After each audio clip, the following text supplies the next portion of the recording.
If you are an on-air Morse code operator and you read the thumbnail of this video, you think you already know what I'm about to say. And you think what I'm about to say is the exact same thing that every other person that has ever made a video about this subject has said. Or even people that didn't make videos, anyone that's ever learned Morse code has said that the biggest mistake is. And that is not what I'm about to say. Everyone says the number one learning mistake with Morse code is counting dits and das, or using a visual representation of what the code is to begin learning. We all know this.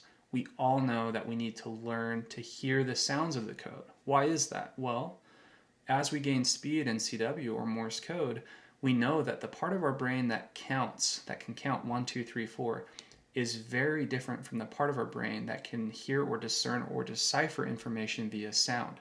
The counting part of our brain can never keep up with the vast speeds that Morse code will become. That's common knowledge. We don't need somebody else to say, that's the biggest mistake you'll make.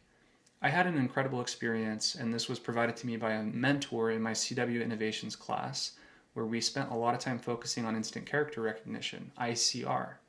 And one of the questions I posed was, doesn't everyone count dits and das at some point?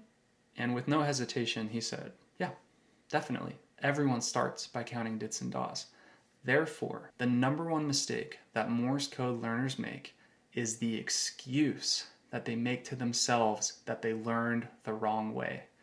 That counting dits and das created this huge problem for their Morse code progress. They are stating that the way they learned is keeping them from achieving the goals that they have within Morse code. And I'm here to tell you, and guys, I've met numerous people that are in this rut as part of their CW or Morse code journey because of that excuse and that fixed mindset they have with this grand mistake that they made of counting dits and das. Oh, I should have never done that. Guys, everyone does that. There's not a person on planet Earth that bypassed counting dits and das at some point, or bypassed having at least some understanding of how the dits and das were formed to create the characters. If that does exist, if you magically did that, comment it in the description. Oh, and you better follow it up with a video, because I've never seen anybody that's done that. We all know now to bypass that, but we all have to start somewhere, and we start by counting dits and das. The key is to not let that become a fixed mindset, this excuse for yourself of why you're not good at CW or Morse code. I've seen so many operators that fixed mindset is holding themselves back. I will link a video in the description. It's a TED Talk, and it's called Grit, but it talks about the impact of fixed versus growth mindset. Growth Mindset's a great book by Carol Dweck, and it talks about the impact on children that have fixed mindsets versus growth mindsets. The best way I can explain this is a little over a decade ago, I was hanging out with a work friend who was incredibly gifted with music. He's the kind of guy like at our company talent shows would get up on stage and sing and play songs in front of hundreds of people that he wrote himself.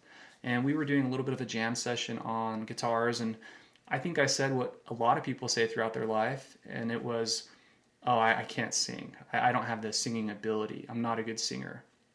And with no hesitation whatsoever, he said, that's ridiculous. He's like, everyone can sing. Your vocal cords are like any other instrument that you may learn how to master. And we do that with a lot of things in our life. We say, oh, I don't have an artistic bone in my body. We create these belief systems about ourselves, and we create these limitations for ourselves about what we're actually capable of. And I know this sounds so cliche to you, but I see that with Morse code. I see people create for themselves an excuse of why they can't go accomplish something, or this guy's different, this guy is special.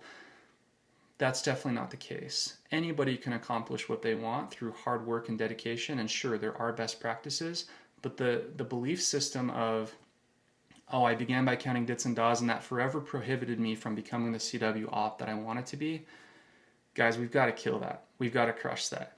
So the number one mistake Morse code learners make is creating the excuse for themselves that they learn the wrong way. Sure, go find a good mechanism for learning. Go find, there's a bunch of great resources out there. CW Academy, Long Island CW Club, CW Innovations. I know some of the best CW ops in the world that have been through all of those programs.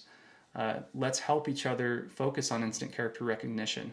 But if you're in a rut and you're holding yourself back because you learned the wrong way, you got to let go of that. You can let go of that just like you could let go of anything else. I hope this video is helpful. Don't beat yourself up. Go get on the air with CW and don't be afraid of making mistakes. Very Fine Business 73. Dit dit.